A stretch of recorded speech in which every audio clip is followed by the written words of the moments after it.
everyone, welcome back to my channel. My name is Becca and today I'll be talking about my 10 most disappointing reads in 2021. These are all books that I either was really looking forward to and they were really horrible, or they just weren't what I was expecting and therefore were disappointing in some way. Now I do want to disclaim that just because these books were disappointing to me does not mean that they are bad books necessarily, and if you like them, that's okay. This is nothing against you. This is my opinion about these books. So first I want to talk about 3 books that I did actually really enjoy. They were just disappointing to me in some way. So first we'll go ahead and talk about those and then we'll get into the other one. The first book on this list would be The Heart Principle by Helen Hoang. I did actually really enjoy this book. This 5 out of 5 stars. It's a fantastic book. It's very well written. The character development is really great. It's very moving, very emotional. It's a fantastic book. The reason that it's on this list is because of the fact that it is marketed as a romance novel and is a part of a romance series. So I don't know if this series has like an actual series name, but the first book is The Kiss Quotient, the second one is The Bride Test, and then the third one is The Heart Principle. So the first 2 books in the series, The Kiss Quotient and The Bride Test, are very obviously romance novels. They have a romance plot, they end in a happily ever after, the 2 things that we need for a romance novel. This one did have a happily ever after, however, the romance is not the main plot. I would almost not even call it a minor plot. It's kind of just a side plot to me. This book follows our 2 main characters, and our heroine, she is going through a lot of different things, and I feel like the major plot point for her is learning about herself and learning that she may be on the autism spectrum, and then how that affects her relationship with her family, while also her father, I don't remember specifically what happened, if he had a stroke or a heart attack or something, but he's no longer able to care for himself, so a lot of pressure is put on her to take care of him. So it's the majority of the book is about that. It's very much about a woman learning about the autism spectrum and then the abuse that she gets from her family for them not understanding that. So this book is very heavily to do with just emotions and anxiety and these very heavy topics, and that is the reason that I found it very disappointing, because to market it as a romance novel and then to have those very heavy subjects be the entire book, I think it's almost a disservice to readers, because a lot of the time people who read romance, they read romance because they know that it will end in a happily ever after. It's a type of book that you can read at the end of your day, that you know how it's going to end, and that while there might be some sad elements, at the end of it will be a happy or joyful book, and this was not that. And so it's very triggering for some people, I'm sure, and while it was very good and I read it in one day, it's definitely not the type of book that I look for in a romance, and that's why it was disappointing. Another book that was still good but was a little disappointing to me was Pyronesi by Susanna Clark.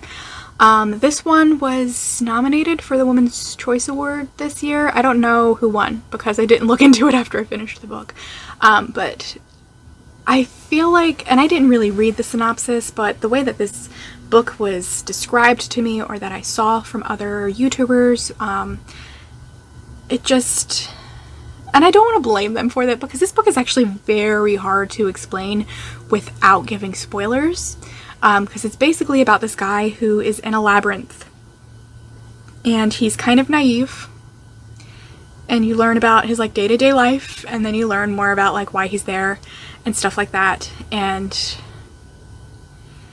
this, I couldn't even tell you how this book is being marketed, but to me I thought it was going to be a fantasy novel, and it was more of a very heartbreaking lonely book. Like, it was good. It just, like, it made me feel so lonely when I finished it, and it's, like, something that I still think about, and I will never read this book again, but I do recommend it. Like, it was a good book. It's just, like, there's not anything that's, like, particularly triggering, I would say, but just be aware, like, don't read this book around the holidays. Like, it will make you feel very lonely. So yeah, definitely not my favorite book of the year. I still would give it 4 out of 5 stars, but still just, like, the way that it makes me feel is not a good feeling. And then the last of the 3 books that were good were just a little bit disappointing. This one might hit a lot of people, but The Song of Achilles by Madeline Miller.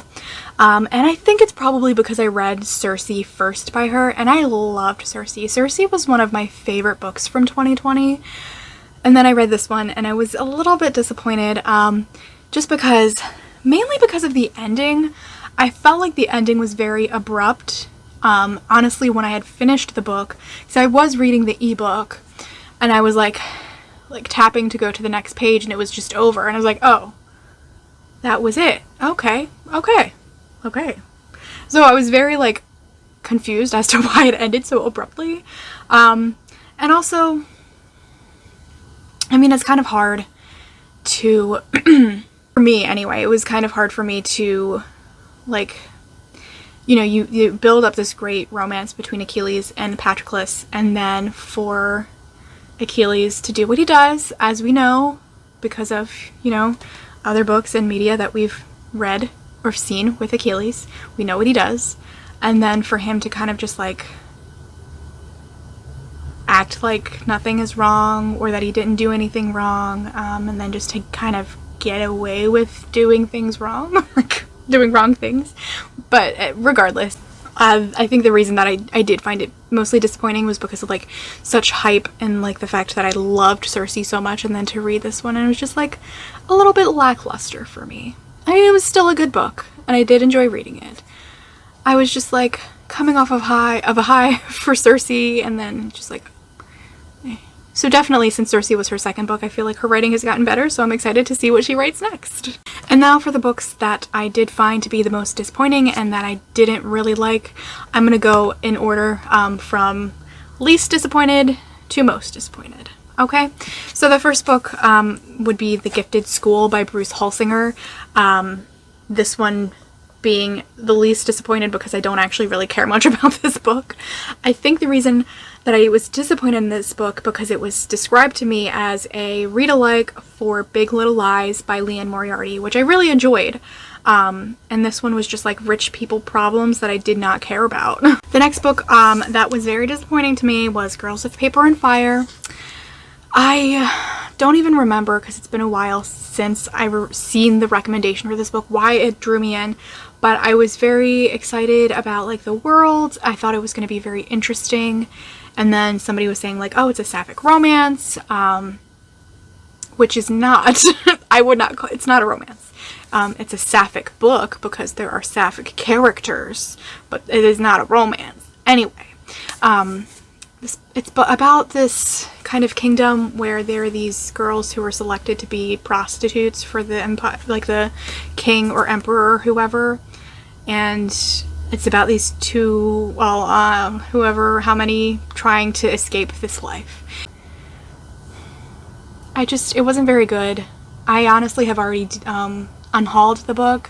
I'm not going to read the second one. It was very disappointing. So it was very upsetting because I was really looking forward to this book. The next book on this list would be Culty by Mariana Zapata. I typically do not like slow burn romances. They're just not really what I'm looking for, and I don't find that many of them are done well. This is an example of a slow burn romance that is not done well, regardless of what people have told me. I don't know how many recommendations I got for this book, how many people I saw talking about it, saying it's their favorite Mariana Zapata book, which if this is their favorite, I'm not going to read any of her other books. This book is 400 plus pages, okay? And it's about this girl who's a soccer player, and her new soccer coach is Culty. He's this he was this really big player, and then he became a coach, and she had a crush on him when she was like a teenager, and now that he's her coach, she realizes that he's an asshole. And so the book is basically about them becoming friends, and then at the last 10% of the book starting a relationship. So this is not a romance to me, because the first 90% of this book, there is no romantic tension. You cannot have a slow burn romance when there is no romance. It is a book about friendship turning into romance at the last 10% of this book. I know like a lot of people are saying like Mariana Zapata is the queen of slow burn, and I would like to dethrone her, because this is not a slow burn romance. It's not a romance. I'm sorry, it's not. This book is about friendship turning into romance in the last little chunk of this book. There was no romance barely in this book at all. I did not feel any romantic tension from these characters. It wasn't good. Like, it was not good. And I'm sorry if you love this book, but I did not like it at all. Gosh, it's still getting me fired up. That's how much this book disappointed me. How annoyed I am at this book, okay? I'm gonna move on now. Number 4, coming down to number 4, The Maidens by Alex Michaelides. I'm ridiculously disappointed in this book. I am not a fan of thrillers because they're all the same. Like right now, thrillers, I feel like every single thriller that is released is pretty much the same, about like a husband who's cheating on his wife and then tries to like kill someone to cover it up, or the husband is doing weird things. It's like, it's always about like just domestic relationship issues, and I don't want to read, like, I like reading romance for a reason. I don't want to read a book about a husband killing his wife, you know, or whatever. They're all the same. They're all domestic thrillers, and they're very annoying. So when I saw this book and I read the synopsis, I was so excited, because I was like, yes, a book that is not a domestic thriller. Except it was. And I wasn't surprised. I did vlog this book. I think like the first part I was like, I'm not sure where this is going, and then I was like, I think I know where this is going, and if it is, I'm gonna be really pissed. This is exactly where it went, and I hated it. I just think it's a tired trope, I guess, if you will, if you've read this book. And then also another reason I felt this book was very annoying, because this is kind of a prequel, kind of. Like, it's not directly related, but there's like a prequel kind of to his other book, The Silent Patient. And I felt like he used this book to promote The Silent Patient, which was already done, already finished. Like, if you're very insecure in the strength of this novel, that you feel the need to promote your older book while writing it, like, don't write it, you know? So I didn't like that. So, I mean, like, there are some instances in books where I'm like, oh, cool, you get to see, like, this character from, like, an older book, or, like, there's crossover, which is fine most of the time, but this, it made me feel like he was doing it in order to promote The Silent Patient, and I'm not a fan of that. So, I did not like this book. I don't like domestic thrillers, honestly. I need just somebody recommend me a thriller that is not anything about a domestic relationship, like domestic abuse or anything like that, please. Something different. Tell me a thriller that is different, please. Okay, number 3, The Invisible Life of Addie Larue by V.E. Scwab. Number 1 reason, okay, different reasons why this book was disappointing. 1, I like a lot of Victoria Schwab's books. Like, Vicious is one of my, like, favorite fantasy books in the past few years. I really, really enjoyed it. And then I read this, and it was trash. This book, I really was looking forward to the premise. What I don't like about this book is that it's about Addie Larue, who makes a deal with the devil, a demon, something. We don't really know. They don't really explain. And she ends up living forever, but nobody remembers her, okay? And so this girl who lives, like, I think it's 200 years from the beginning to the end of the book. This girl who's been alive for 200 years not to change at all? How does that make sense? Like, there is no character development here. She's exactly the same as she was beginning to end. The end of the book, I felt like it was very manipulative. And as somebody who likes romance, it's exactly the opposite of what I actually want to read. And then the character, what's his name? Harry? I did not really find his storyline that interesting either. I'm a fan of this book. I held onto it because I'm thinking maybe in 10 years if I reread it, maybe I'll like it at that point. Maybe I'll not be as into romance as I am now. Probably not, but we'll see. I think that'll be an interesting experiment. Number 2 on this list, which could change in the future. Neon Gods by Katee Robert. I put this so close to the top of the list because Hades and Persephone's retellings are my favorite, like, retellings. They have always been my favorite retellings. Like, I've always really liked them since I was, like, in high school. And this one is, like, such a letdown to me in numerous ways.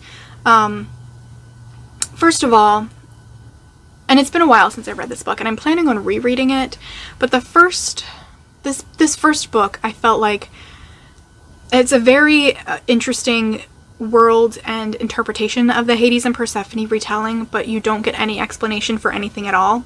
There are certain things like barriers or boundaries in this world, but there are no explanation of, is there magic? I don't know. What? Like, there's no explanation for anything. As far as I remember, like I said, I'm gonna reread it, but like, I remember reading this and being like, why is this a thing? There's no explanation on why this is happening, or how this is happening, or what is happening. So I felt like it was poorly developed in that way. Well, and then just the whole Katee Robert, like, she's supposed to be this, like, super, like, steamy and spicy writer, and I felt like the spicy scenes were kind of lackluster, and they were just, they've been done, and nothing special, so I was very disappointed in that way. But again, I'm gonna reread it. Maybe my thoughts will change. I'm probably gonna vlog it because I did also get an arc of the second book. I think it's called Electric Idol, which I'm gonna read and see if my thoughts changed, because I really want to like this series, so we'll see what happens. And then we're here. Number 1, the most disappointing book I read this year. Still pisses me off. Blood and Honey by Shelby Mahurin. This is the second book in this series. The first one is Serpent and Dove. I absolutely loved Serpent and Dove. When did I read that? 2020, 2019, I don't remember. I loved this book. It was probably, like, most recently, like, my favorite YA book that I've read. Loved it.